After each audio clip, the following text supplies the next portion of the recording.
ഈശ്വര സ്മരണയാൽ ദീപ്തമായ ഈ സായം സന്ധ്യയിൽ എല്ലാവർക്കും സന്ധ്യാദീപത്തിലേക്ക് സ്വാഗതം. നാമം ജപായനം പുണ്യം നിരുപമദീപാങ്കുരം പോലെ സ്വരശ്രുതിലയമരമതുലം ദേവാങ്കണം മോക്ഷ സംഗീതസാരം നീളും വഴിത്താരയിൽ ജീവതാരം മംഗലാപം മായാവിൻ നിൻ പ്രസാദം.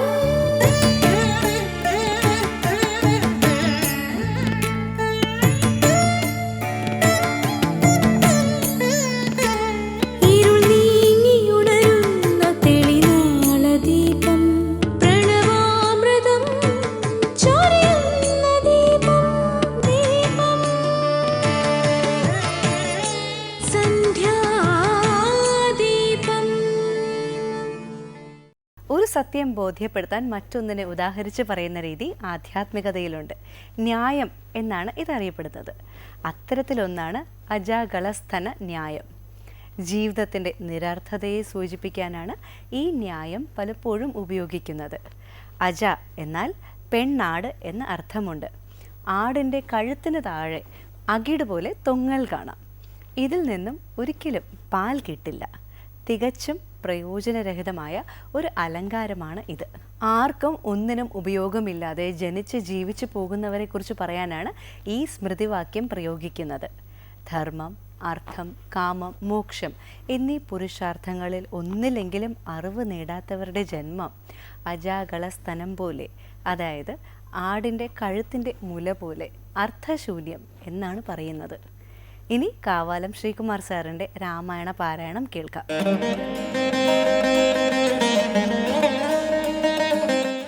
യാവൽ പര്യന്തം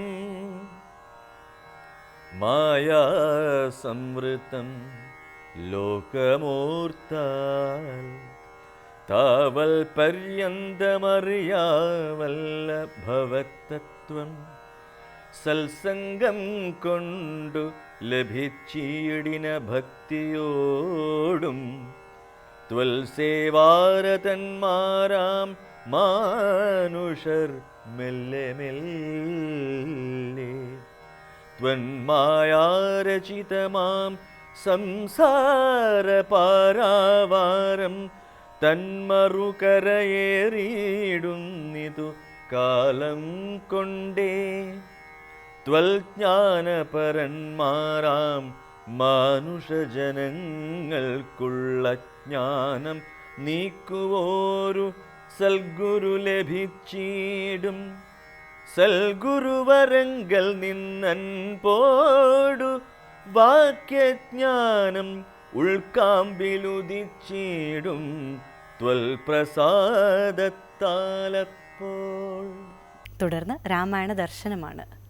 വിശ്വം തന്നെയാണ് വിഷ്ണു എന്ന പരശുരാമസ്തുതിയെ വ്യാഖ്യാനിക്കുകയാണ് സ്വാമി ചിദാനന്ദപുരി.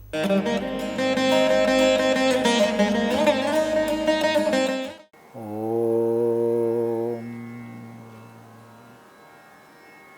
ഗുരുർബ്രഹ്മാ ഗുരുർവിഷ്ണു ഗുരുർദേവോ മഹേശ്വരഃ ഗുരു സാക്ഷാത് പരം ബ്രഹ്മ തസ്മൈ ശ്രീ ഗുരവേ നമഃ. ഓം സദാശിവസമാരംഭാം ശങ്കരാചാര്യമധ്യമാം അസ്മദാചാര്യപര്യന്താം വന്ദേ ഗുരുപരമ്പരാം.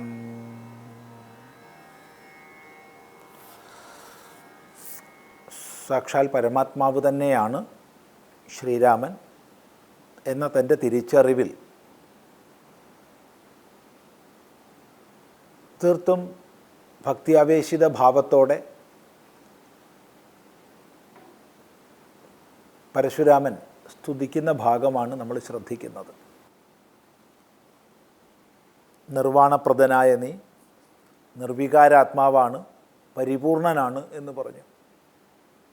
തുടർന്ന് വന്യയിൽ ധൂമം പോലെ വാരിയിൽ നുര പോലെ നിന്നുടെ മഹാമായ വൈഭവം ചിത്രം ചിത്രം.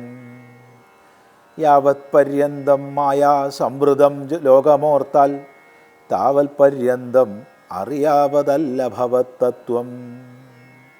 സത്സംഗം കൊണ്ടു ലഭിച്ചീടിന ഭക്തിയോടും ത്വസേവാരതന്മാരാം മാനുഷർ മെല്ലെ മെല്ലെ ത്വന്മായാ രചിതമാം സംസാര പാരാവാരം തന്മറുകരയേറിടുന്നിതു കാലം കൊണ്ടേ. ഇവിടെ സർവ വികൃതികൾക്കും ഉപരിയുള്ള സ്വരൂപമാണെന്ന് പറഞ്ഞു. എന്നാൽ എല്ലാ വികൃതികൾക്കും കാരണമാകുന്ന മായ അത് നിന്നിൽ അനന്യമായി നിലകൊള്ളുന്നതാകുന്നു. ഇവിടെ പറയുകയാണ്, വന്യയിൽ ധൂമം പോലെ വാരിയിൽ നുര പോലെ, വാരി ജലം, ജലത്തിൽ നുരയും പതയും പോലെ നിന്നുടെ മഹാമായാ വൈഭവം ചിത്രം ചിത്രം. ഇത് മനസ്സിലാക്കാൻ അല്പം പ്രയാസമുള്ളൊരു വാക്യമായിട്ടാണ് തോന്നുന്നത്. കാരണം മഹാമായാ വൈഭവം എന്ന് പറയുമ്പോൾ മഹാമായയുടെ വൈഭവം,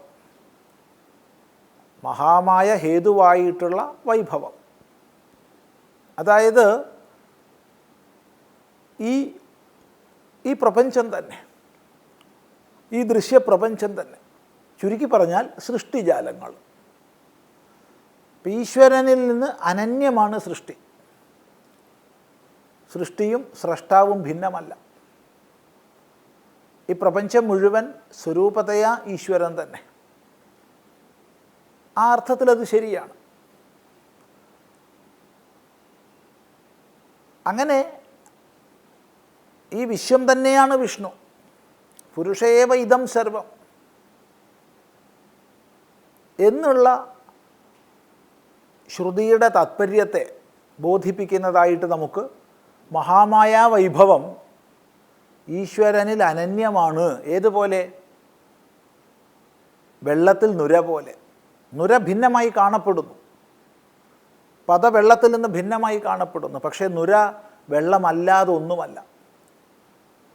അപ്പോൾ ദൃശ്യമായി കാണപ്പെടുന്നുവെങ്കിലും സ്വരൂപതയ വെള്ളം തന്നെയാണ് നുര. മറ്റൊന്ന് അഗ്നിയിൽ പുക പോലെ, വഹ്നിയിൽ പുക പോലെ. വഹ്നിക്ക് സഹജമാണ് പുകയും. വഹ്നി ഉണ്ടെങ്കിലേ പുകയുള്ളൂ. വഹ്നിയിൽ നിന്ന് ഭിന്നമായിട്ട് പുകയില്ല.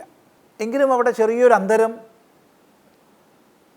ജലവും നുരയും എന്ന് പറഞ്ഞ ദൃഷ്ടാന്തവുമായിട്ട് അഗ്നിയും പുകയും എന്ന് പറയുമ്പോൾ ഉണ്ട്. കാരണം ഇതര വസ്തു സമ്പർക്കത്തിൻ്റെ ഫലമായിട്ടാണ് അഗ്നിയിൽ നിന്ന് പുക പ്രകടമാകുന്നത്. അഗ്നിയും പുകയും വാസ്തവത്തിൽ അനന്യമാണെന്ന് പറയാൻ വയ്യ. എങ്കിലും ദൃഷ്ടാന്തമാർത്ഥത്തിൽ നമ്മൾ എടുക്കുക. അങ്ങനെ എടുക്കുമ്പോൾ ഇവിടെ വെള്ളത്തിൽ നുര പോലെ അനന്യഭാവത്തിൽ നിൽക്കുന്നത് എന്താണ്? മായാവൈഭവം, മഹാമായാവൈഭവം. അപ്പം മഹാമായാവൈഭവം എന്ന് പറയുമ്പോൾ അത് ഈ സൃഷ്ടിയാണ്. അപ്പോൾ ഇവിടെ മനസ്സിലാക്കാൻ കുറച്ചൊരു പ്രയാസമുണ്ട്.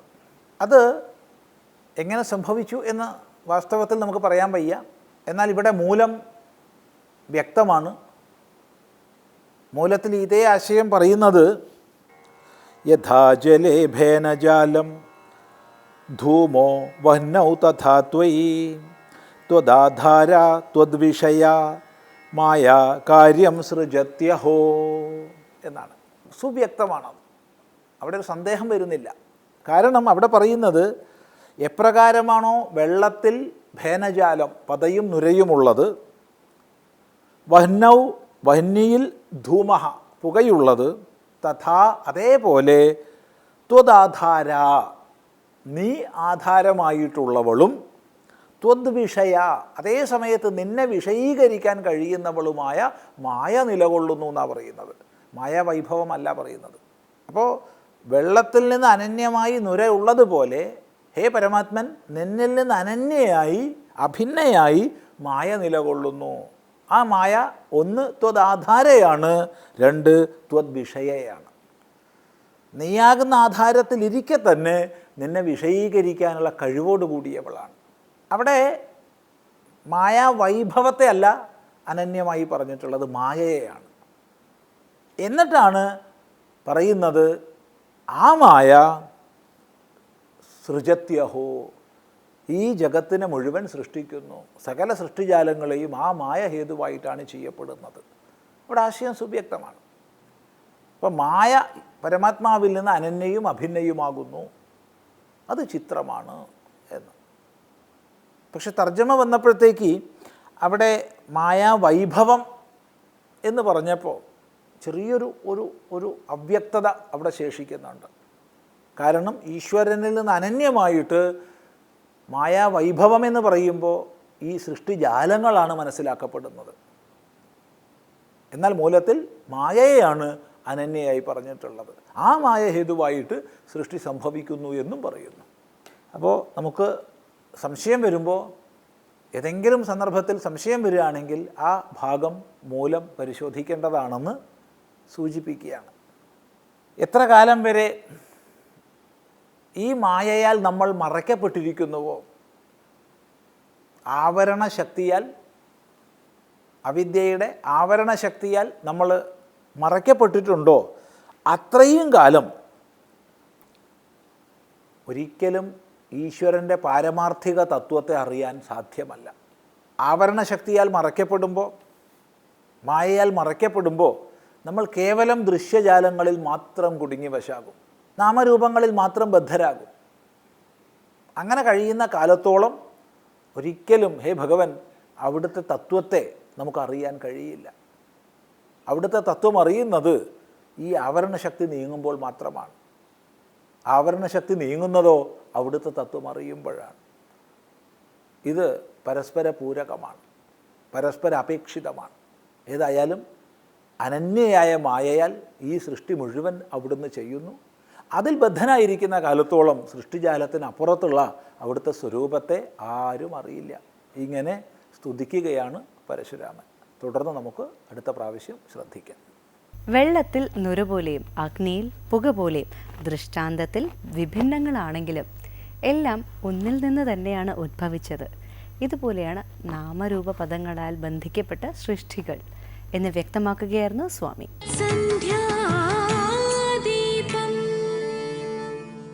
ഇനി സനാതനധർമ്മം കാണാം. ചിന്തകൾക്ക് പിന്നാലെ പായുന്ന മനസ്സ് എപ്പോഴും അസ്വസ്ഥമായിക്കൊണ്ടേയിരിക്കും. അതിന് പരിഹാരം പറയുകയാണ് ബ്രഹ്മചാരിണി അമൃത ചൈതന്യ.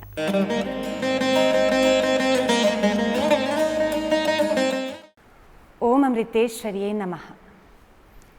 കുറച്ച് ദിവസങ്ങൾക്ക് മുമ്പ് ഞാൻ ഈ സത്സംഗത്തിന് വേണ്ടി തയ്യാറെടുക്കുകയായിരുന്നു. മലയാളത്തിൽ എഴുതി അങ്ങോട്ടും ഇങ്ങോട്ടും നടന്നു വായിച്ചു പഠിക്കണം, എന്നാലേ എൻ്റെ തലയിൽ കയറുകയുള്ളൂ. അതുകൊണ്ട് ഞാൻ ആശ്രമത്തിലെ ഏതെങ്കിലും ഒരു ബിൽഡിങ്ങിൻ്റെ ടെറസിൽ പോയി നടന്നു പഠിക്കുമായിരുന്നു.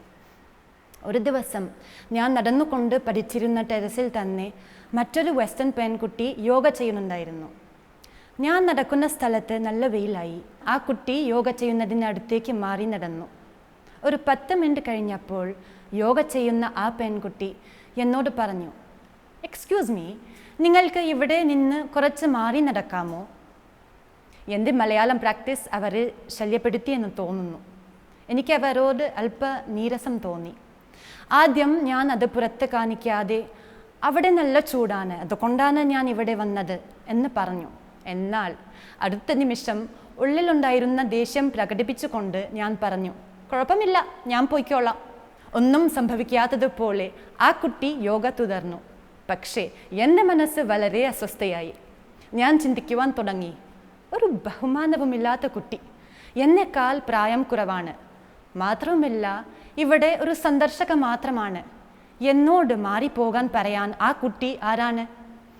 പെട്ടെന്ന് തന്നെ മനസ്സിനെ അലട്ടിക്കൊണ്ട് ഈ ചിന്തകളെ ഞാൻ തിരിച്ചറിഞ്ഞു.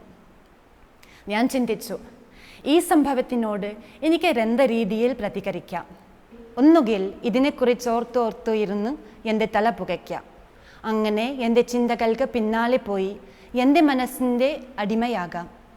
അതിലൂടെ അസ്വസ്ഥയാകുന്നതും മനഃശാന്തി നഷ്ടപ്പെടുന്നതും എനിക്ക് മാത്രമായിരിക്കും. അല്ലെങ്കിൽ എൻ്റെ ചിന്തകൾക്ക് പിന്നാലെ പോകാതെ അവയ്ക്കൊരു കടിഞ്ഞാണിടാം. അങ്ങനെ എൻ്റെ മനസ്സിനെ നിയന്ത്രിക്കാം. എൻ്റെ മനസ്സിൽ സമത്വഭാവം പരിശീലിക്കുവാനുള്ള ഒരു നല്ല അവസരമായി ഈ സംഭവത്തിനെ കാണാം. ഇഷ്ടാനിഷ്ടങ്ങളെ തുല്യതയോടെ കാണുവാനുള്ള ഒരു അവസരമായി സ്വീകരിക്കാം. ഇഷ്ടമില്ലാത്ത ഒരു സംഭവം എൻ്റെ ദിവസത്തെ നശിപ്പിക്കുവാൻ ഞാൻ അനുവദിക്കുകയില്ല എന്ന തീരുമാനത്തിൽ ഞാൻ ഉറച്ചു നിന്നു. ഞാൻ എൻ്റെ നെഗറ്റീവ് ചിന്തകളെ സ്വയം നിയന്ത്രിച്ചു. അതോടെ എൻ്റെ മനസ്സ് സ്വസ്ഥമായി. മാത്രമല്ല, ഇത്ര നിസ്സാരമായ ഒരു കാര്യത്തിന് വേണ്ടി ഞൊടിയിട കൊണ്ട് എൻ്റെ മനസ്സിനെ ഈ വിധത്തിൽ അസ്വസ്ഥമാക്കാൻ കഴിഞ്ഞുവെന്ന് ഞാൻ തിരിച്ചറിഞ്ഞു. ഈ സംഭവത്തിലൂടെ നമുക്ക് ജീവിതത്തിൽ വേണ്ട ഏറ്റവും വലിയ യോഗ്യതകളിൽ ഒന്നാമത്തേത് മനസ്സിൻ്റെ സമനില നിലനിർത്തുക ആണെന്ന് എനിക്ക് മനസ്സിലായി. മനസ്സ് കൈവിട്ടു പോകാതെ നോക്കണം. ജീവിതത്തിൽ സുഖവും ദുഃഖവും മാറി മാറി വരും. രണ്ടിനെയും മനസ്സംയമനം കൈവിടാതെ സ്വീകരിക്കുവാൻ സാധിക്കണം. സന്തോഷത്തിൽ മതിമറക്കാതെയും സങ്കടത്തിൽ മനം ഇടരാതെയും ജീവിക്കണം. ഇതേ കാര്യം ഭഗവാൻ ഭഗവത്ഗീതയിൽ വീണ്ടും വീണ്ടും അർജുനനോട് പറയുന്നുണ്ട്. യോഗസ്ഥ കുരുകർമാണി സംഗം ത്യക്ത്വാ ധനഞ്ജയ സിദ്ധ്യസിദ്ധ്യോ സമോ ഭൂത്വാ സമത്വം യോഗ ഉച്യത്തെ. ധനഞ്ജയ, യോഗത്തിൽ നിഷ്ഠയുള്ളവനായിട്ട് കർമ്മഫലത്തോടുള്ള ആസക്തിയെ വെടിഞ്ഞു ജയാപജയങ്ങളിൽ സമഭാവനയോടെ കർമ്മങ്ങൾ ചെയ്യുക. സമഭാവനയാണ് യോഗമെന്ന് പറയപ്പെടുന്നത്. കഠോപനിഷത്തിൽ യമദേവൻ വിവരിക്കുന്ന പ്രസിദ്ധമായ ഒരു രഥത്തിൻ്റെ ചിത്രമുണ്ട്. യമദേവൻ നചികേതസിനോട് പറയുന്നു, ആത്മാനം രഥിനം വിദ്ധി. നമ്മുടെ സ്വരൂപമായ ആത്മാവാണ് രഥമാകുന്ന ശരീരത്തിലെ യാത്രക്കാരൻ. ശരീരം രഥം ഏവത്തു. ആത്മാവിന് സഞ്ചരിക്കാനുള്ള രഥമാണ് നമ്മുടെ ശരീരം. ബുദ്ധിം സാരഥിം വിദ്ധി. നമ്മുടെ ബുദ്ധിയാണ് തേരാളി. അതായത് നമ്മുടെ സത്തയായ ആത്മാവ് ശരീരമാകുന്ന രഥത്തിൽ ഇരിക്കുന്നു. ആ രഥം ഓടിക്കുന്ന തേരാളി നമ്മുടെ ബുദ്ധിയാണ്. ഇനി നമുക്ക് രഥത്തിൻ്റെ കുതിരകൾ ആരാണെന്ന് നോക്കാം. കുതിരകൾ നമ്മുടെ ഇന്ദ്രിയങ്ങളാണ്. ഇന്ദ്രിയങ്ങളെ നിയന്ത്രിക്കുന്ന കടിഞ്ഞാൻ നമ്മുടെ മനസ്സാണ്. മന പ്രഗ്രഹമേവച്ച. നമ്മുടെ ബുദ്ധിയാകുന്ന തേരാളിയിൽ അറിവും വിവേകവും പ്രവർത്തിച്ചാൽ മനസ്സാകുന്ന കടിഞ്ഞാൻ ഉപയോഗിച്ച് ഇന്ദ്രിയങ്ങളാകുന്ന കുതിരകളെ ധർമ്മത്തിൻ്റെ പാതയിലേക്ക് നയിക്കാം. അമ്മ പറയുന്നു, ഒരു ടിവിയുടെ റിമോട്ട് കൺട്രോൾ നമ്മൾ എങ്ങനെയാണോ നിയന്ത്രിക്കുന്നത്, അതുപോലെ നമ്മുടെ മനസ്സിൻ്റെ റിമോട്ട് എപ്പോഴും നമ്മുടെ കയ്യിൽ തന്നെ വേണം. മറ്റുള്ളവരുടെ പെരുമാറ്റമോ ബാഹ്യമായ സാഹചര്യങ്ങളോ നമ്മെ അസ്വസ്ഥരാക്കുകയോ സന്തോഷിപ്പിക്കുകയോ ചെയ്യുകയാണെങ്കിൽ നമ്മൾ അറിയണം, നമ്മുടെ മനസ്സിൻ്റെ റിമോട്ട് മറ്റുള്ളവരുടെ കയ്യിലാണ്. ആധ്യാത്മിക സാധനയിലൂടെ മനസ്സിനെ റിമോട്ട് വീണ്ടെടുക്കുവാൻ സാധിക്കും. നമ്മൾ ചെയ്യുന്ന ആധ്യാത്മിക സാധനകളായ ജപം, ധ്യാനം, നിസ്വാർത്ഥ കർമ്മം തുടങ്ങിയവ മനസ്സിൻ്റെ റിമോട്ട് വീണ്ടെടുക്കാനുള്ള ശ്രമങ്ങളാണ്. നിങ്ങൾ ഇപ്പോൾ TV കണ്ടുകൊണ്ടിരിക്കുന്നു. ഞാൻ പറയുന്നത് നിങ്ങൾക്ക് ഇഷ്ടപ്പെട്ടില്ലെങ്കിൽ നിങ്ങൾ റിമോട്ട് ഞെക്കി ചാനൽ മാറ്റും. നിങ്ങൾ എന്ത് കാണണമെന്ന് തീരുമാനിക്കുന്നത് റിമോട്ട് കയ്യിലുള്ള നിങ്ങൾ തന്നെയല്ലേ? സ്വന്തം ടിവിയുടെ റിമോട്ട് മറ്റാരെയും ഏൽപ്പിക്കാത്തതുപോലെ നമ്മുടെ മനസ്സിൻ്റെ റിമോട്ട് കൺട്രോളും അതിൻ്റെ നിയന്ത്രണവും അന്യരുടെ കയ്യിൽ നൽകരുത്. മറ്റുള്ളവരുടെ വാക്കിനും പ്രവൃത്തിക്കുമനുസരിച്ച് നമുക്ക് ദേഷ്യമോ സങ്കടമോ വരികയാണെങ്കിൽ നമ്മുടെ മനസ്സിൻ്റെ നിയന്ത്രണം അവരുടെ കയ്യിലാണ്. പ്രാർത്ഥനയിലൂടെ, ധ്യാനജപാദികളിലൂടെ, നിസ്വാർത്ഥ സേവനത്തിലൂടെ അമ്മ പറയുന്ന പോലെ നമ്മുടെ മനസ്സിൻ്റെ റിമോട്ട് നമ്മുടെ കയ്യിൽ തന്നെ ആകാൻ നമുക്ക് പരിശ്രമിക്കാം. ഓം അമൃതേശ്വരിയേ നമഃ. നമ്മുടെ മനസ്സിൻ്റെ റിമോട്ട് കൺട്രോൾ മറ്റുള്ളവരുടെ കയ്യിലായാൽ പിന്നെ കാണുന്നതെല്ലാം അസ്വസ്ഥ ചിത്രങ്ങളായിരിക്കും എന്ന് ഓർമ്മപ്പെടുത്തുകയായിരുന്നു ബ്രഹ്മചാരിണി അമൃത ചൈതന്യ.